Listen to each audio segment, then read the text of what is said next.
me yipa me pese e ka ho asem eye company bi e fen Hubtel Limited boy do me se Bawumia de bae no ye candidate ni ba na o hihye ehun de magina we nyina yipa ni be ye president wo Ghana ntina pese mo tan bibi be hye no kom tie enye sa wo mo manipa na company we aye adwuma gidi sika me yanda na ye homra na e ba Nyankopon de adom ye anope de seja enije na ba efri se wo hye ekwan ya nipa twa danso man ni ekoba eja me ko hye ministry says entonton wie me wo da ho bi me ko da me no ho na di kan ko o ko ho eja me me di kan ministry sell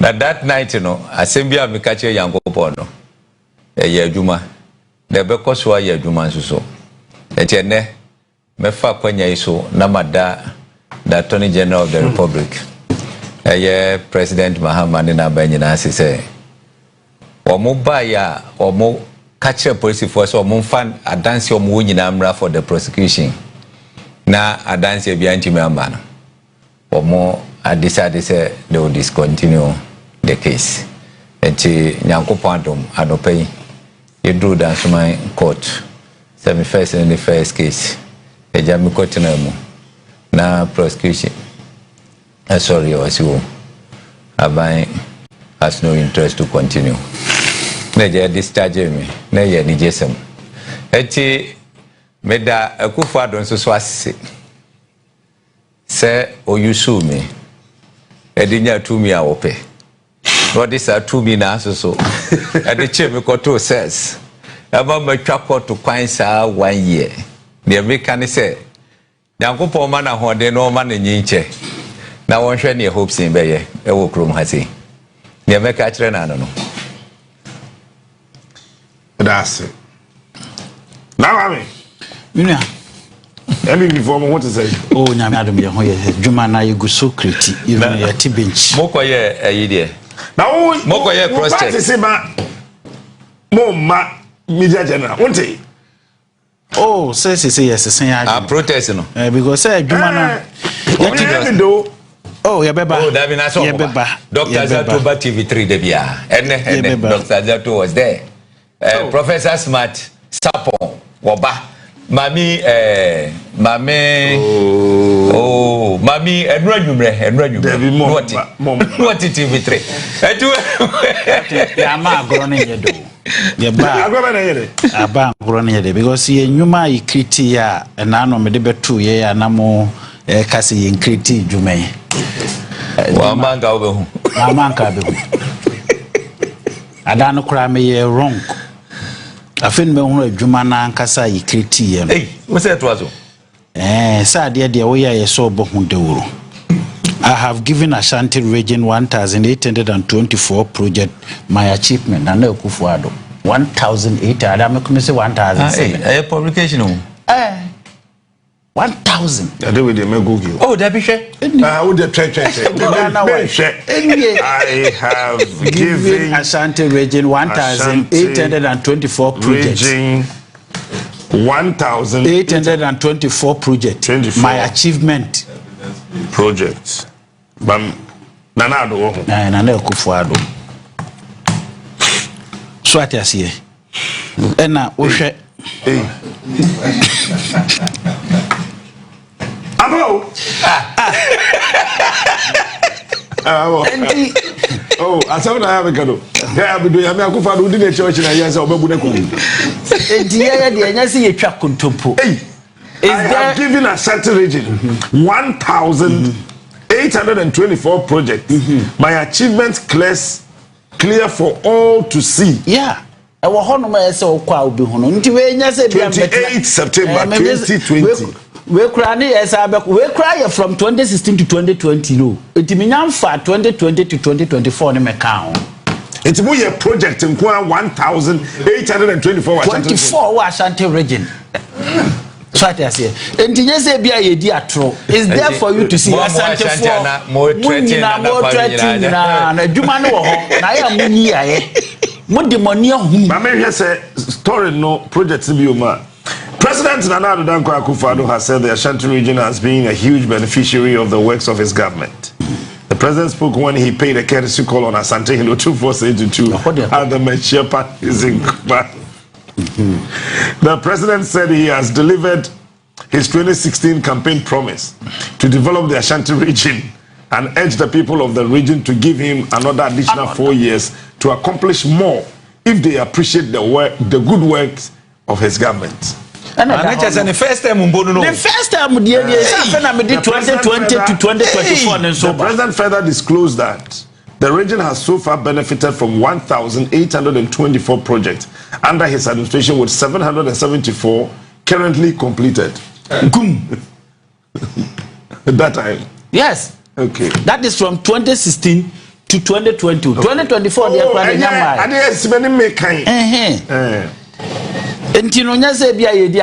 Ashanti region. He said in the 3.5 years of the Akufo-Addo government, we have initiated 1,824 projects in Ashanti region. We have been able to complete 774, whilst 1,050 are ongoing. Ongoing.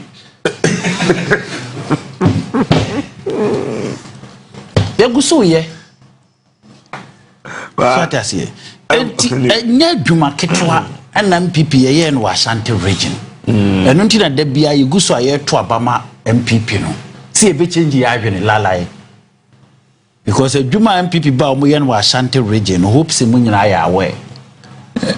Just say Oyana Abrantebia Oye mining engineer Miaminia Solomon Usu also responded here. No bisa Akufo-Addo said na project no way. But anyway, here Ndikapi yen diagro. So what I say. Me nuanma santefo. Ye koso ne ato ya bapa na dia man PP. No ma ye dwuma pa e dia ma santeman. Sene adana me kano. Sky train okwa Ashanti regional nice train na fa wiem no nanka na Sky train enya bi ewo Eva so full I run about the one train na fa wiem na Sky train.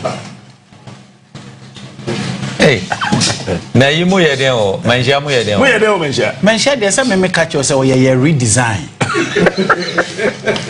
They redesign me. Manhia palace and no redesign. Yeah, redesign. I'm call and say yeah mo hu say dey see what redesign ya to wo ya ye bibia fa ho.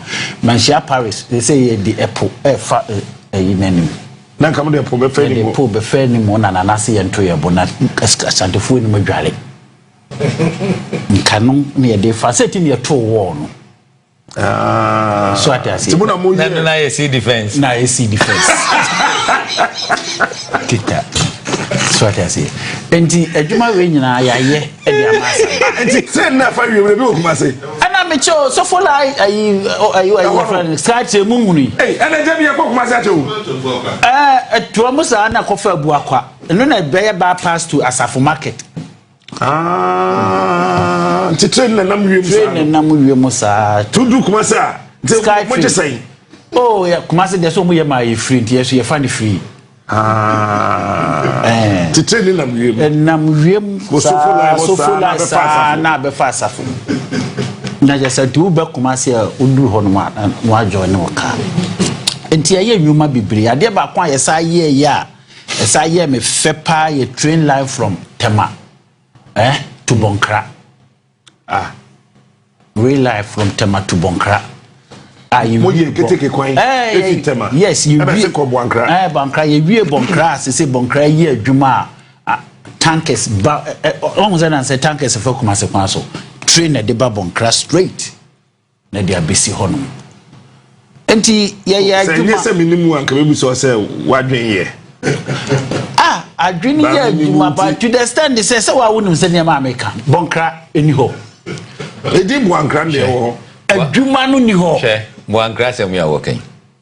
Tamo mo yes or mo ye Tema to. Why no we ka why no MPP. Aban. O mo yes or mo ye Tema to Pakadain. Ana lanche man take catch o say. It will not serve any purpose apart from sending patron mo ako. Nemum o mo fa sa line no. Every kept enko Bonkra. Send your beya inland port no a bit my year juma. And until your palm. Who did he? I didn't be able to be or no who said palm island. Saturday na or cano or ya.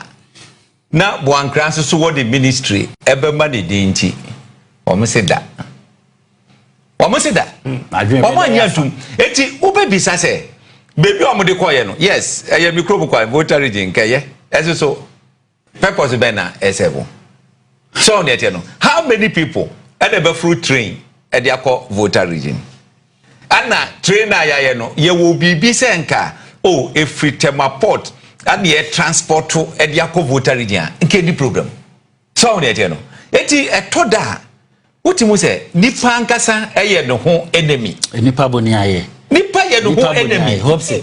Adwuma ya mamo ye di prayer betum kurum a nsuo yi ananka efa mu. Sese wote wo ye boni aye. What is that? What's play the voter? What is that? Voter region. Ya ma mu play. Me kurom asem na uka no ti nyabotre. Nyabotre. Hey, nyabotre ada na mo ye airport. Ya ye nice airport o ma voter for a play tukum na ba. Ompe wabeti anum na unyi eboni aye ho airport in your friend airport. Ho international airport airport ho airport in airport yema ho international airport yema ho stadium anse wo mundo nti na afu busa no ni nyina aye ban ene de bai wo mundo nti ai so wo mundo wo munye ho adwuma Nana, a horn will fool. All the second ye cry na ye ma muhu. From ho to here no ye 1 hour 20 minutes o. Any amamo. Etinu. Ye be pon program na aha ye ma o. Any amamo airport. Enya kumasi 4 hours o mama ye mamo airport. Yes amamo inland airport to Krana. Then ye mamo chief executive and you tua wo moka. Kita. One more boy say Sobo. Keta ye me district at Chavia capital. Habon ye ko huritare signpost no. Monya hwe ya show hanke mo chief executive for you wo muka. E dey asem na okay. Oni ti na be chimo tu mu no. Ontimi nchie because ya ye adwuma no dia ma. Mo ya ye adwuma no dia ma mo na be chie. Mo be konse mo basa basa. O na dey say dey bia mo de ma no ka. Enti Keta port no mo wa kwakire yen. Eni ho mo bo ka kwakire yen eni ho abogram ni bia go abo signboard nsi ho signboard ye den Keta port signboard nsi ho signboard no na ye sikana na mutua no na sea defense no free say no ye den sea defense mo ye den no ye part of our project sea defense and so afa ye na ka say ye ka habo na free say ye den mo be ye sea defense na ka say ye ka habo free say ye den sea defense no na officer dey hey share masa I am winning the pie because na do dan kufuani oh I don't know confuse o mo me japo am tell me arope I don't know confuse o mo ye ka habo no officer dey ready see first no ano ye habo ana ye de amamo no anu ntini ye fan crofo a ye tua wo mo kana nti wo betena be ka je se ya anya e de ade ne ya anya ye eniema na na Akufo Addo ye ba Ghana ansa na o free so no everybody it is there for you to see captain wo hunu hwe kura no wo hu bibi enti ya ma nyesa ma ase de ye ba 8 years of Nana Akufo Addo administration ya anya hwe Ghana fo nyina agitum enani ndei opa amana na Akufo Addo mra no ne John Dramani Mahama mejina for president ye betwi Mahama mu because our works are clear to see enti ohwe ye nwuma ya create wo Ghana ha sei apart from Kumasi nkwa the whole Ghana ye create 27,850 jobs the whole Ghana 27,000 and it's a bank of baby hey and 1 million and I will million tie now 27 afena me be ka employment you know where juma factories akesio where your factories akesio 20 now 27,000 and chichiri see na nipa mo farm no 27,000 dabi factories ni 27,000 factories in the whole across Ghana Nipa ya fa omo de na no me check ni afa nipa almost about 25 million. Share. Meboa. Or more young grano. What for more drum? Ya for more drum 27 million. There's a more free unemployment in Ghana. OTB nka. Why na is na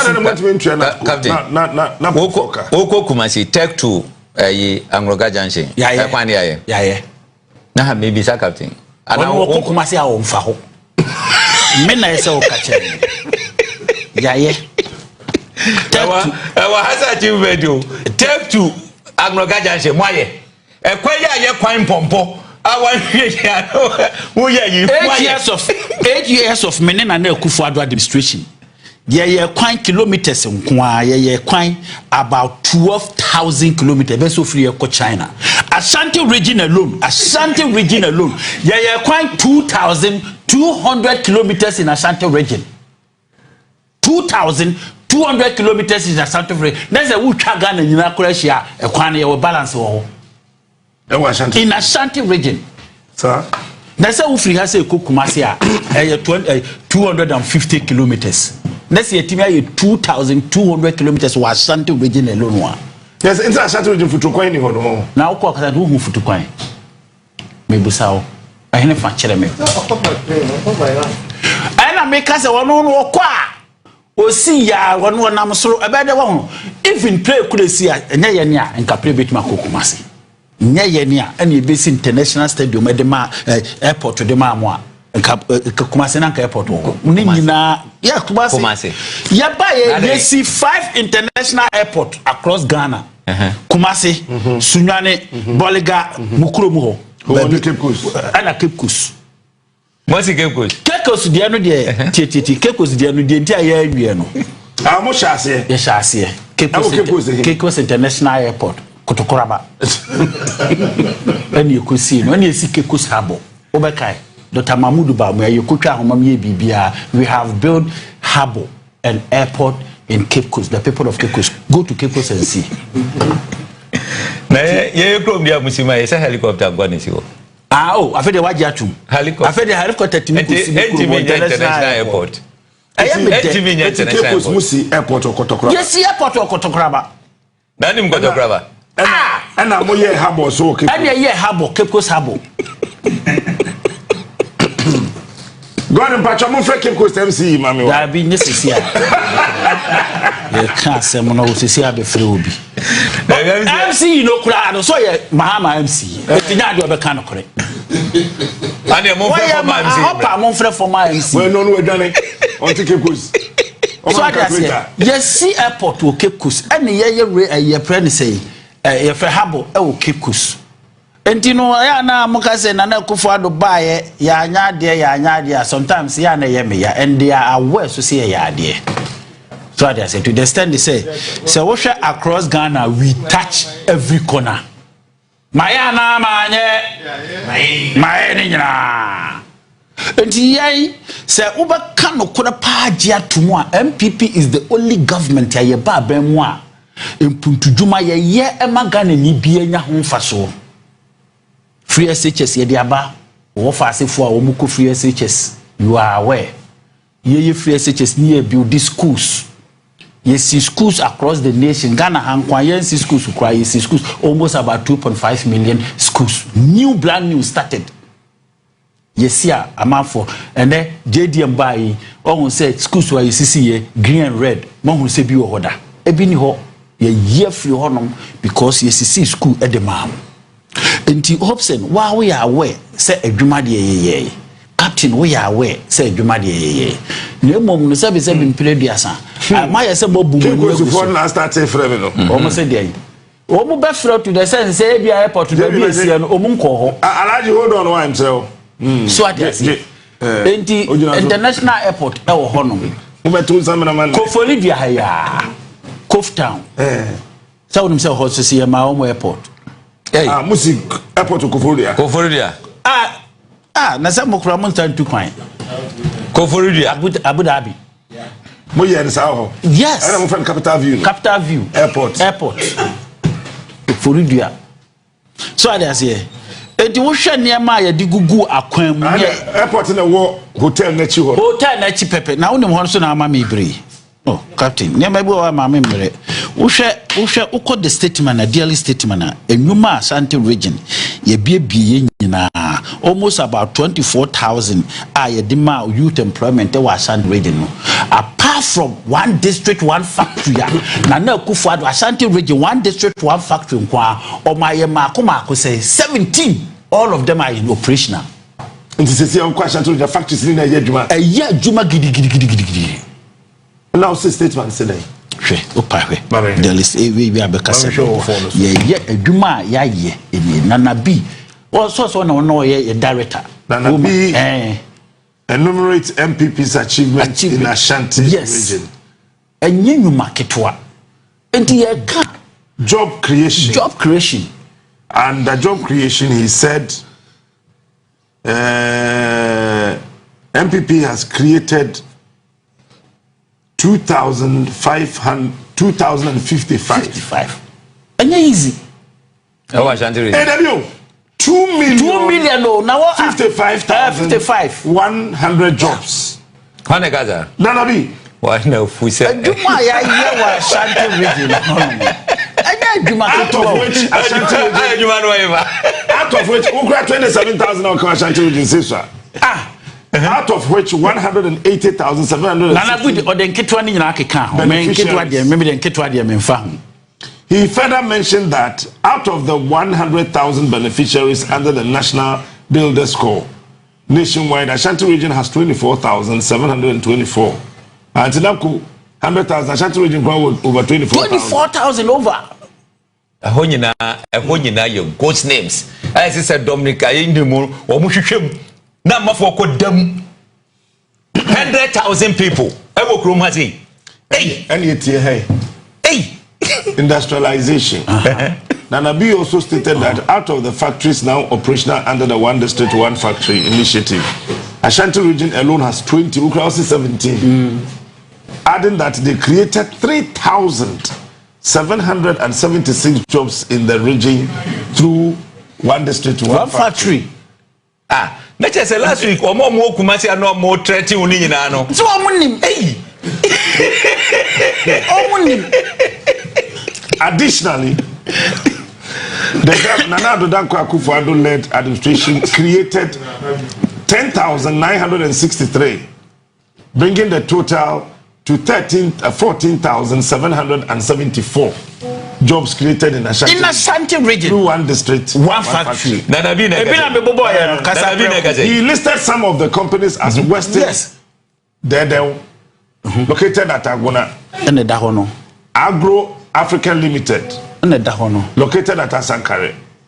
Abebiu Express. Asokore Mampo. Casapreco Company Limited. Tanoso. What are you doing? Engine Group.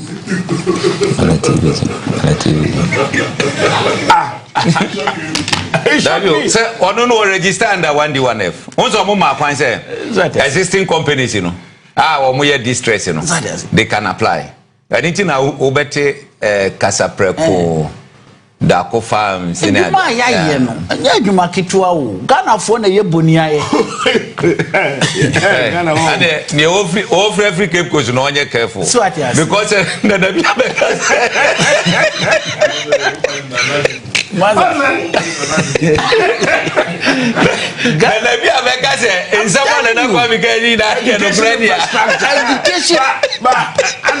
honestly, 2028, Ashanti region campaign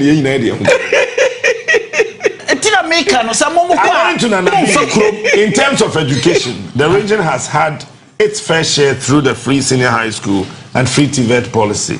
Ashanti region has 222,099 beneficiaries out of the 1.2 million beneficiaries nationwide. Hey, sure.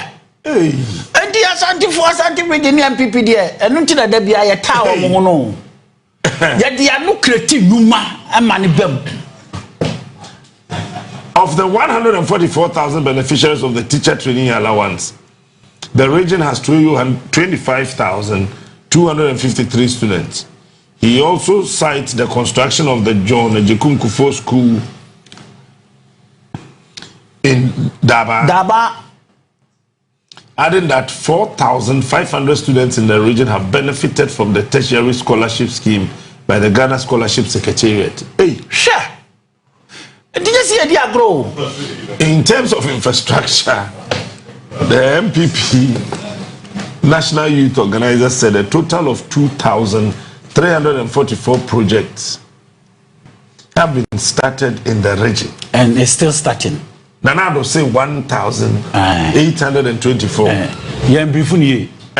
Nanabi say 2,344 projects.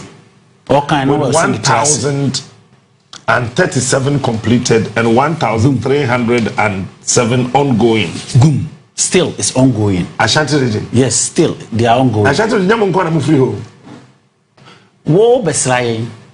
He said under the health, MPP government has provided 49 ambulances to the region under the one constituency, one ambulance policy.